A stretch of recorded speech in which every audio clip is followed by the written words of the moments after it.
Hey guys, welcome back to the NFL Players Podcast. I'm your host, Zach Miller. So this week we have on Grant Haley. He is a corner for the New Orleans Saints. He was previously with the Giants, and I'm going to let him tell his story and his path to the NFL.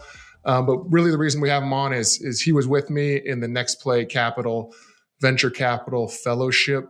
We just got done with a few weeks ago where we really learned about the ins and outs and got informed and educated on just the asset class of venture capital and how starting early and you can capture if you can capture those returns in that asset class. I mean, you can really build some serious wealth. And obviously he's doing a lot of other things besides just playing football. He is going and getting his MBA. So I think I'll let him tell us a little bit about his path. So appreciate you coming on, Grant. Tell us how you got the NFL, and then a little bit about what you're doing right now.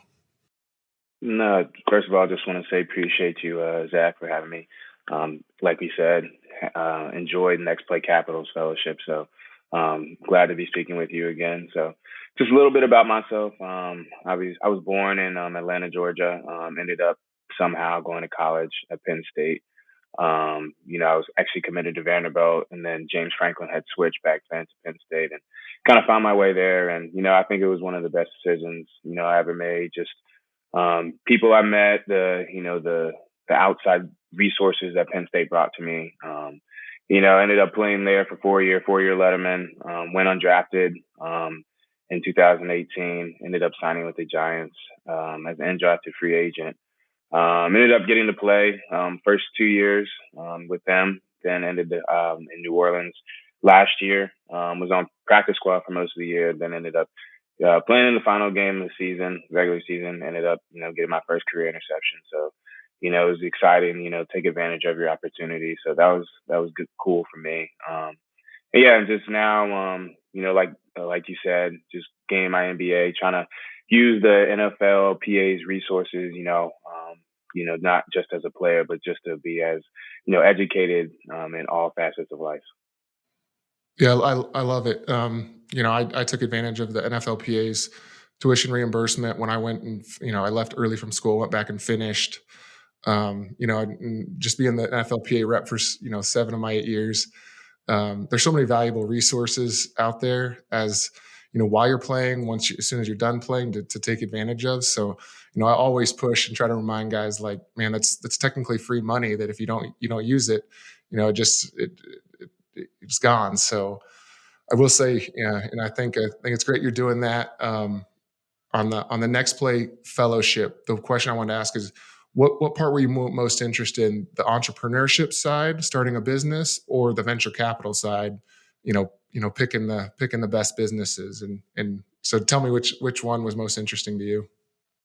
I think, for me personally, I'm still kind of trying to figure out what my next step in life as after football. And, I think it's good, people always talk about what they want to do, but putting yourself in those situations. And, like we got the chance to, analyze a bunch of different companies. And, that was cool for me as the business guy or investors side of the aspect. But, I also one day I think, I do want to start my own business and, trying to be in that entrepreneur side ship of things. And I think it gave me the best of both worlds, being able to analyze a company and going able to just go out and search the right VC for you, and how important that was in the process of, just communicating and, finding people to invest or go about your business with. Yeah, I did think that part of the fellowship was done really well, because I guess I never thought about starting my own business just because I was so focused on football that I always thought about it from the investor side. Like, okay, would this idea be successful, and could how successful could it be? And then when they made us do the other side where we had to raise money, we had to pitch our idea and then have people grade it and evaluate it, and it's like, oh man, that it gets much tougher. And you kind of see how, why it's so easy for companies to fail early on, is because even if you have a great idea, it's not always just the idea that gets it through. You have to have a lot of help along the way. So getting to see, and I mean, I thought the other thing that was awesome was the speakers that we had, whether they were venture capital firms individual founders talking about their companies, the amount of information and how they approach whatever section of venture capital or how they started their business. I thought that was some of the best information the fellowship gave. Obviously, there was the technical side and cap tables and some of the financial details, which I mean, I love that stuff too. But hearing the founders and hearing venture capitalists and then relay some of their information they've learned over the years, I think was extremely helpful. Right. And I think, and I'll say, yeah, for just me personally, just agreeing with you, I think, them bringing in those speakers and, it also realized that, Ryan and John had taught us, how important people are, and, their vision. And, if you can truly believe in the people, that you're going to work with. And, and it brought not just the people, but just like, also it was cool to see like how the times are and how important technology is. Like we were talking earlier about the e-gamer and how just I learned like how Ethereum and, the cryptocurrency and the blockchains. I thought that was interesting to me, how that all works together. And then also just like Planted, it was another company that was pretty cool. And like, I just realized, how people are going to more plant-based foods and, what the direction of, human involvement in technology and life is going like. So to be able to make you think like if I was going to make a business, what direction, what path, would be a more successful, venture and journey. Yeah. And I thought, having a process too, like John Algerian and kind of talking through whether not just, the idea and the technology and is there a competitive advantage, but then like, yeah, was it like you talked about, who's on their management team, who are they partnered with, and how is that strategically an advantage for that company? I know just playing in the NFL and hearing guys talk in the locker room, you hear so many, obviously once a deal gets floated around the locker room or guys get interested in stuff like whether it's the crypto right now and all the new companies starting around that or sports gambling. I mean, there's so many new startups in that space right now that it's interesting. And like, it's way more interesting than hearing a boring stock portfolio and having your stocks and bonds in the public markets and you're diversified and, you get your, right. Hopefully 8 to 10% return annually. And it's way more cool to think or to talk about in the locker room, whether you have a 10 times your 10 times your original investment return from some big company, or if you're lucky enough to get in early Right. and get 100 times your investment. So it's definitely more fun to talk about. And it's also, these companies are, they revolutionize their industry. And you think about if I was investing early on and, 07, 08, 09, there's tons of companies now that are massive companies that if I was a venture capital Right. investor, then I would have probably had an allocation to a lot of those companies if I could be paired with the right firm, the right people that can get allocations to some of the best. And, there's only so many of those venture capital firms out there that everyone wants to get their money allocated to. And I thought, that's an interesting part of the whole thing is when Ryan Neese compared it to college football and the fact that, Right. your Alabama's, your Ohio State's, Get your Power Five schools. yeah, your Power Your Five Power schools that they Five. just, Yeah. they collect the top talent, and because they're good, it's a virtuous cycle. So they keep getting the top guys, keep getting the top recruits. Then that guys go in the NFL. So then the next round of guys are like, well, shoot, I want to go in the NFL. So let me Right. go to this school. And Let's go to the same in VC venture firm. capital, it's like, yeah, you see these most promising startups, the best ideas with the best people that have great ideas. And they're like, well, shoot, if I can get, this leading venture capital firm that does, whatever it is, cloud technology or sports gambling, if I can get them paired with me, Right. I have the best chance to succeed. So, Exactly. it's a fight though to get. I know that as an investment advisor, and full disclosure, I'm allocating personally to our venture fund, which allocates to Next Play, and I've never allocated to venture capital before because I just didn't know enough about it. And Right. it's pretty obvious when you do the analysis, you see what kind of access, whether it's a fund of funds, which is just An ability to be able to invest in other venture capital funds by pooling investor money. It Mhm. allows you so you don't have to make direct investments. Whether it's done that way or just allocating to the venture capital space in general, In from a general. finance standpoint and in asset allocation and being diversified, it makes total sense. And without the Next Play Fellowship, you just don't get that kind of information, that education, and from a reliable source, from good people, and then done the right way, so that you can, if you really want to build wealth, you do have to not just look at your stocks and bonds. Once you have enough assets, you can really get aggressive and look for those higher returns in venture capital. Obviously, there's no guarantees, but Right. it's an exciting asset class, and it's definitely um, more fun to talk about than the public markets. Yeah, 100%. And just kind of going back on just the knowledge that, kind of I gained from, Next Play was, it was just so valuable, just not really truly knowing much about, the VCs and, how to analyze different companies or how to, go about looking at investors and making, the right pairing, like you said. So I think that was just the knowledge I gained from that. And I'm just so appreciative, to be able to, be a younger guy and have the vision of, being able to start, looking at, how to asset my allocations and at a younger age and how important it could be towards, future successes.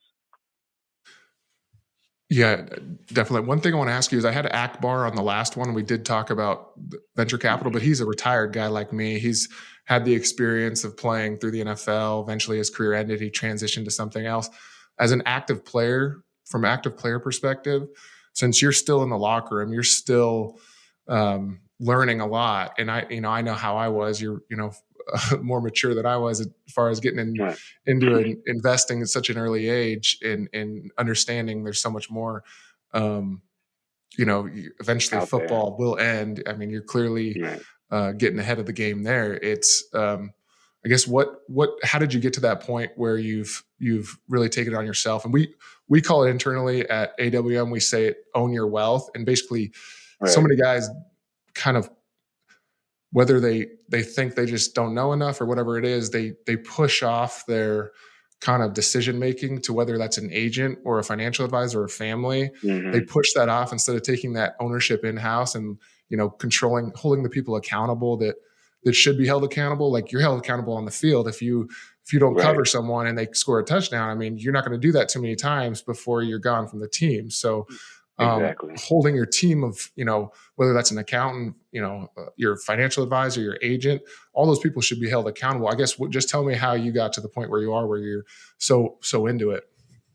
Well, first of all, I'll just say for the accountability, standpoint, I think, I don't know. I think I've matured, as young age. So I'm just, I can understand, and I've had a great set of values from my parents to just, kind of realize how education can take you so far in life. And I think that's how I hold myself accountable, and other people around me is, not just like, I do have a financial advisor, and we talk out things, and just being able to go back and not just like just talk to him and just hear what he's thinking and just trusting it, but going over and go and doing some research myself and educating myself. And so that's how I hold myself and the people around me accountable. But just to own, like you were saying, own your own wealth. I just think ever since I was young, I just have always had a passion. Even my mom would talk about how I just, when I was a kid, I was the only one of my brother and sister that would kind of save their money or save their allowances. And I don't know. It's just always been something that, I've always wanted to, have my own generational wealth. Fortunately, I've, come from a great background. Parents are both, doctors. So, I never really worried about money, but it was always just something that, I wanted to take control of my own, and, I didn't want to rely on anybody else. And so just being able to, like, educate myself and just, um, just keep everybody accountable that works in my circle, just going through this process, and like, just right now, I just recently am buying a condo for, the first time. And just that process was it was a lot. So, but it was so, beneficial for me to just, kind of not just listen to people that are, helping me, with mortgages or, my financial advisor or other people in my corner, but just educating myself and trying to learn how, this process truly works. So, next time I can take even more accountability in my own self. Yeah, it's great. I don't know if you know Brandon Copeland at all, but he does a Zoom, and the last Zoom, it's only NFL guys. He named it the locker room, and that was Mhm. the entire last week's Zoom was just on, you know, real estate, buying a house from that side, and then eventually we got into the investing side. And Right.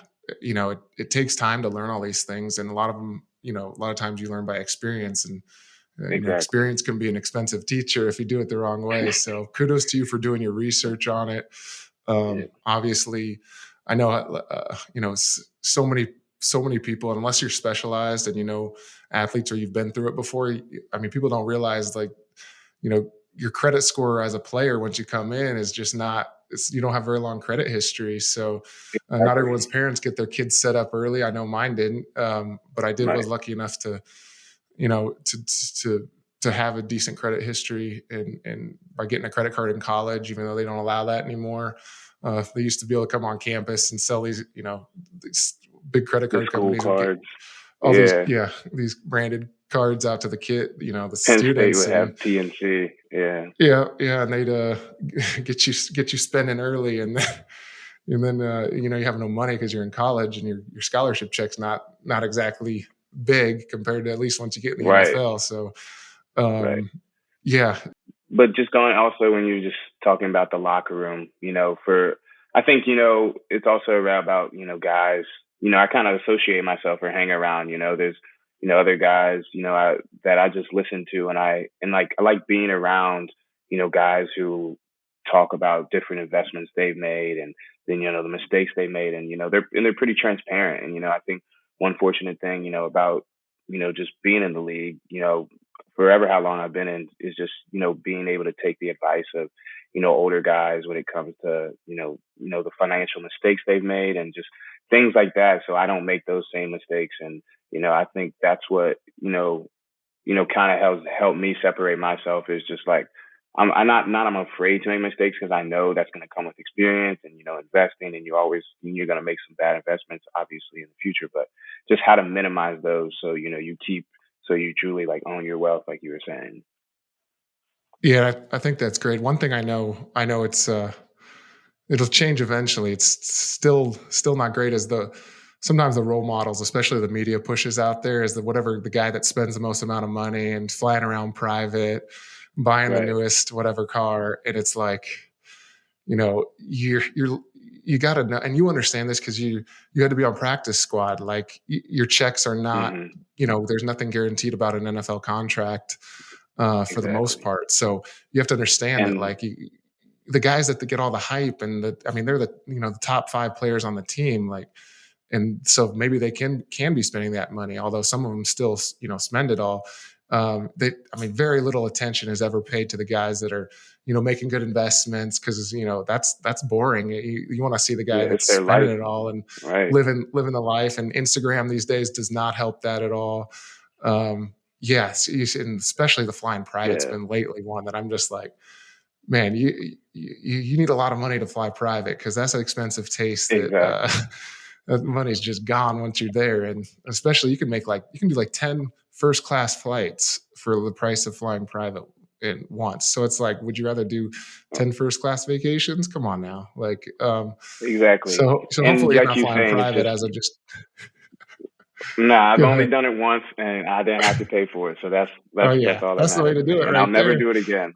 I'll Yeah, never do it again, because that's like your friend's boat. Yeah, you get to all the advantages of boat exactly. Just ownership without the maintenance. That's the way to do it right there. just yeah, just once. But like you were saying, like it's people kind of don't understand. There's kind of two sides to the story. You people love to see the social media, the Instagram, TikTok, like the love lavish lifestyle you said, and then there's other people there that I know that have been on practice squad, kind of for their whole life in the league, and like every single check matters, and so every single investment matters, and every single dollar matters. So like it's not as like this lavish lifestyle, or it's kind of boring, but that these individuals and these players are, still doing the best that they can with, the capital that they have. So I think it may not be as lavish, but it is definitely, it's something that is good and beneficial for them for the future. And, it's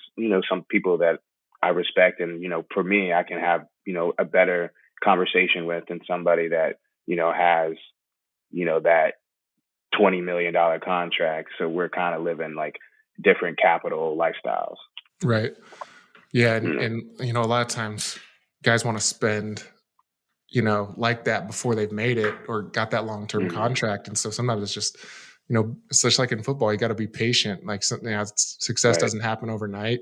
Investing success doesn't happen overnight. So much of what you earn as a player is going to be from your play on the field. Like if you get caught up too worried about investments, that stuff takes long periods of time. There's not a get rich overnight scheme, just like there wasn't for playing football. You had to go grind away since you're a kid, play at each level all the way up high school, college, and then still get better in the NFL just to become a very good player.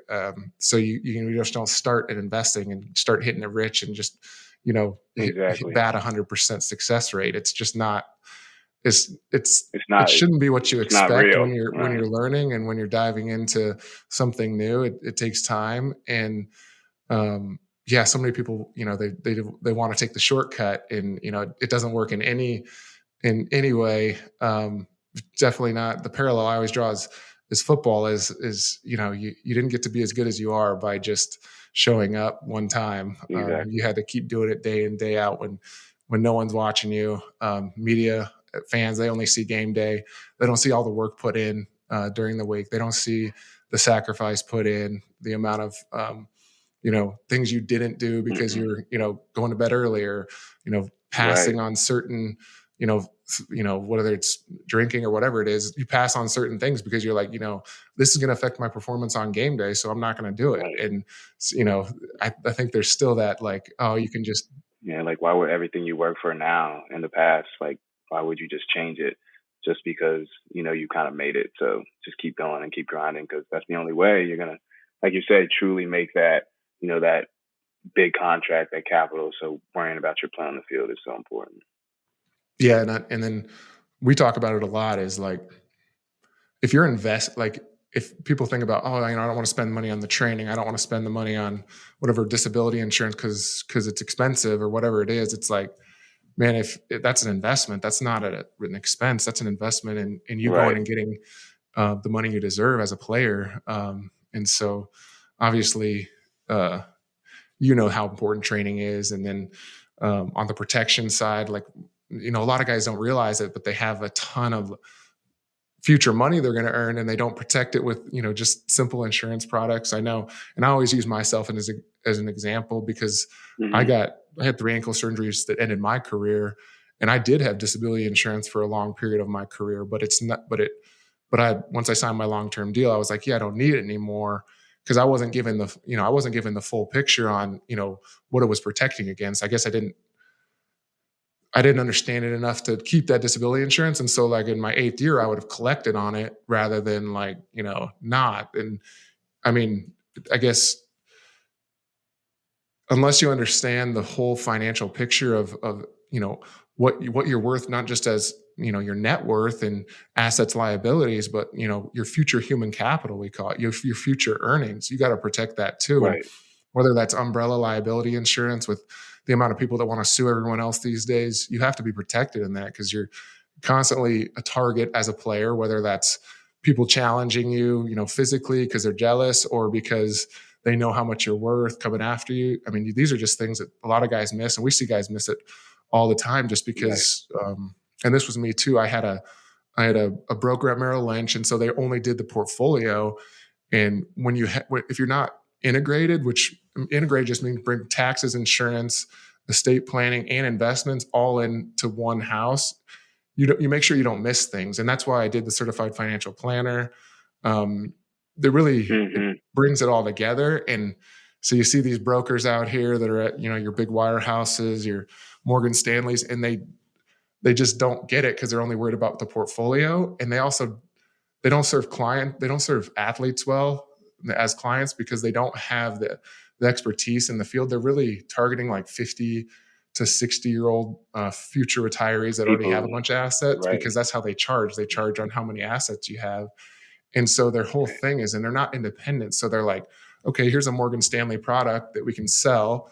We get, the more I sell these, the more my compensation goes up. So the whole model, and insurance companies are even worse when it comes to whole life policies or annuities. I mean, the commissions in that, the whole industry is really bad that way. And I always compare it to if a guy, in a NFL defense is compensated to go get, 10 interceptions to hit a bonus, he's going to start, right.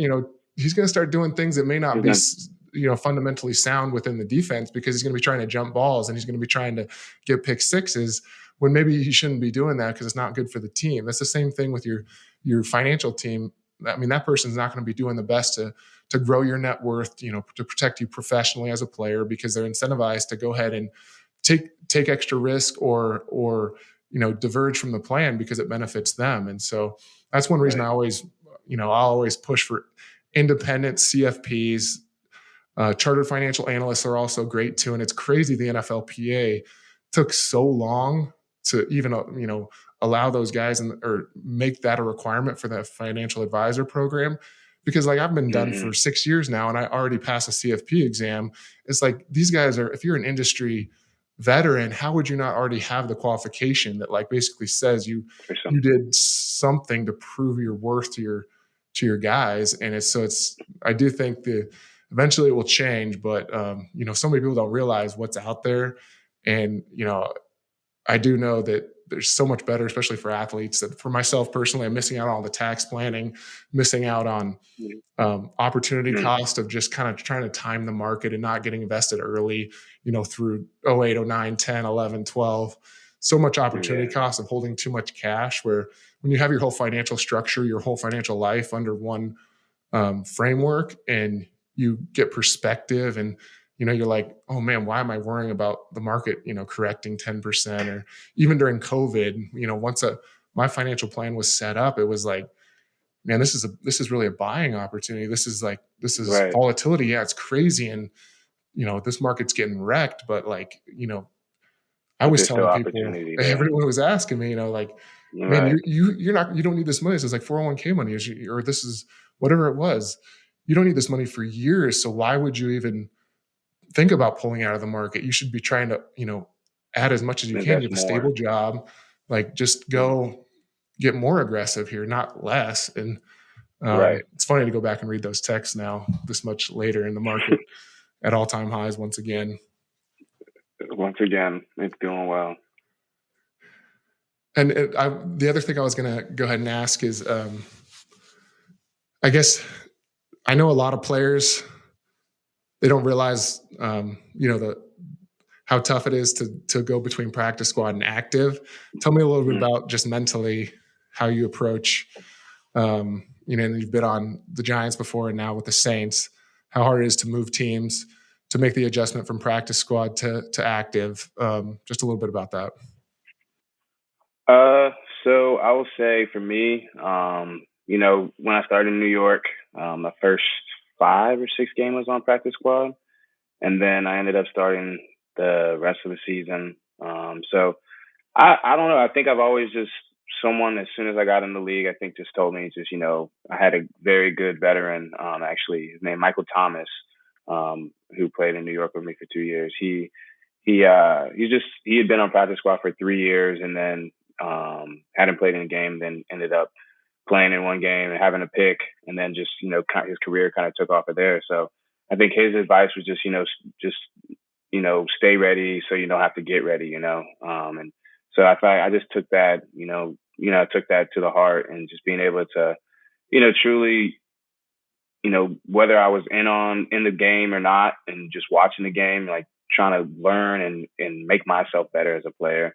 So I think especially last year, it was a tough year, mentally, but it was a chance for me to, I took it as to grow, myself, as a player, and in each practice, and also just off the field, and kind of I think that was kind of like a little jump forward start to like why I just took advantage of, so take having like 2 internships this summer and, taking a couple more classes just because, the benefits that you can get from the league and, they're not going to last forever. So, why not, take advantage of those opportunities now? And it kind of helped me, through that process of just, not playing the whole year and then just having a good positive mindset and not just thinking about football, but it was focus on getting me better physically, mentally, and and it's helped me just have the confidence to grow on throughout this upcoming year. Yeah, I will say, was your wake up call the business of the NFL? Was it when you got released by the Giants, or was it earlier when you were signing? Um, I think my wake up call, I think one of the obviously not getting drafted obviously was that, it was what it was. And, I don't look back to it. It gives me motivation still to this day. But I think, that first business wake up call was kind of I don't know, I had just seen so many my first year, just the turnovers of bodies that we had seen. And it didn't even happen to me. It was like actually one of my roommates at the time that I was living with. He had gotten released and picked up like 7 times that year by the Giants, and I was like, wow, that was a real awakening. My first year is just seeing the turnovers of bodies, and uh, that was definitely the wake up call. Yeah, and mine took me. I think it was second year in, maybe third year in. Obviously, you see all the guys in the tight end room, and then you make final cuts, and you're about at half that we started it with. So I understood it, but it Right, was really hit home for me when Penn State guy Tony Stewart, he was a veteran tight end in the room. I mean, we were close, and got along real well, and had been through training camp a couple times together.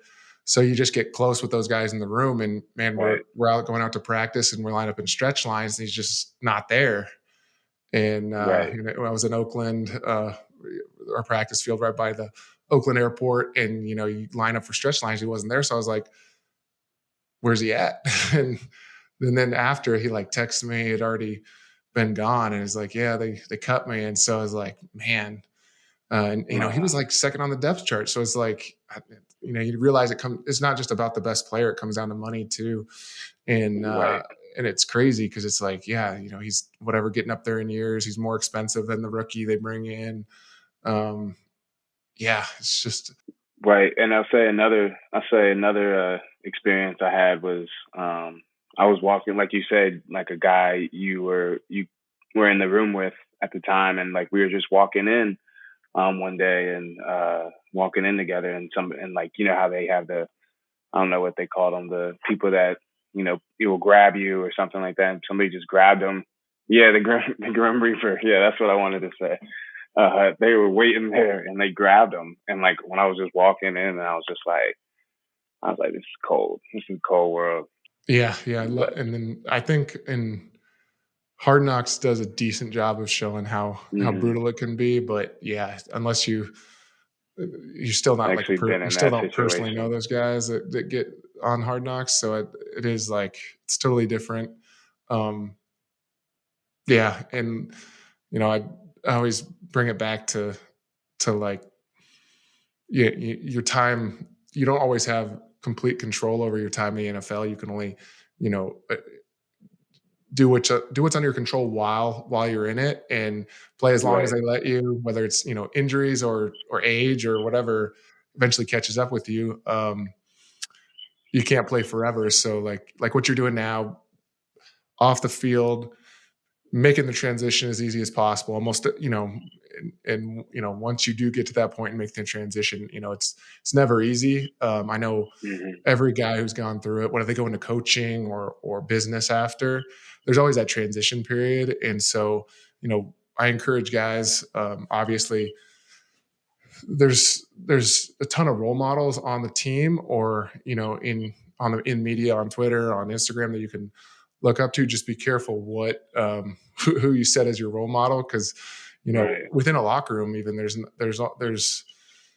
some guys that you should definitely look up to and listen to, and there's some guys that aren't. And so I think it's great what you're doing, off the field, being informed, being educated. The Next Play Fellowship, obviously, just being introduced, and even if some of that stuff, which for me was difficult to keep up with, um, is very beneficial. The earlier you get it, the earlier you start to take Right. ownership. And so, I guess the last thing I'll ask you is, for for uh, for any really any NFL player, young guy or guy coming in, or an older guy, what's the biggest either piece of advice or little nugget that's helped you along the way within the NFL? I think from just the playing standpoint, just on the field, it's just go out there every single day. It's just a blessing. You never know if you're gonna get injured. You never know if you're gonna get cut. So just take advantage of each opportunity you get. And then I think from just like from my financial and the business standpoint is just um, is educate yourself. I think that's the most important thing you can do. Is not just trusting a bunch of people and a team. And you may trust some people, but I've known people that have had money stolen from them, or money taken from them, or and put in bad situations that I know. So it's just being able to educate yourself. So when you truly are brought an idea or a chance to invest in something, you know what you're getting yourself into, and it's not just people you trust, and you understand the sides of it. So I think that's why Next Play Capital was so beneficial for me, because I got to look at companies from the not just the analytical side, but just also just as how you would analyze that business, from the company, and just the people that they bring, and how see who they're connected with. So I think that's just one thing that you can do, is just educate yourself. I'll ask a follow-up there. What's the best resource, or what's the best way you've learned, whether it's investing or business, or is it kind of doing MBA, doing more of that kind of stuff? Is it any of the NFL programs? What's been the best resource? Is it just talking to guys in the locker room?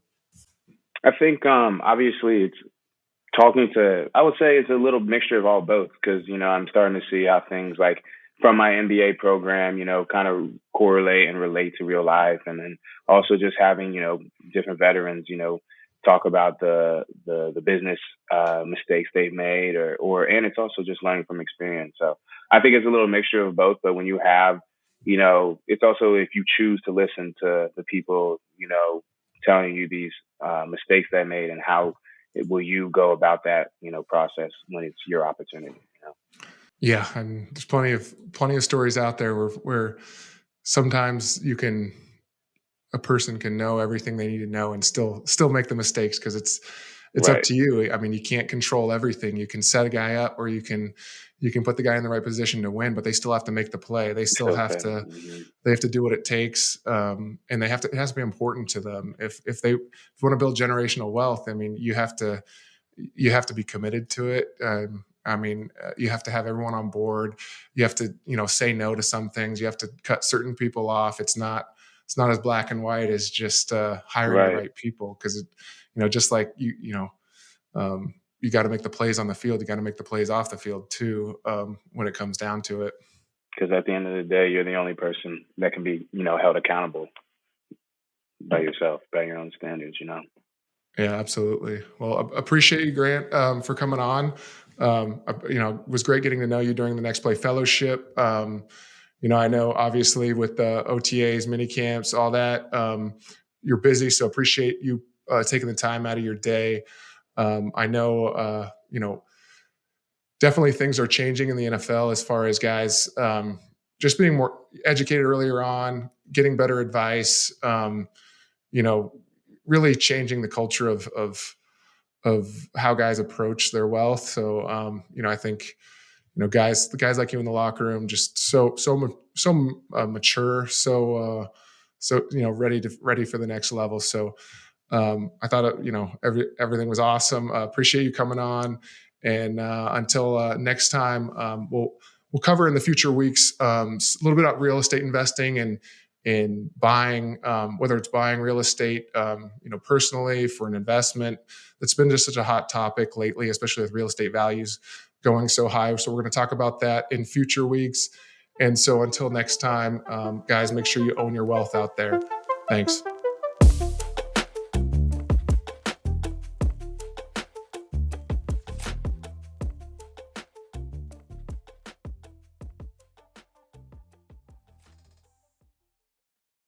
The information in this podcast is educational and general in nature and does not take into consideration the listener's personal circumstances.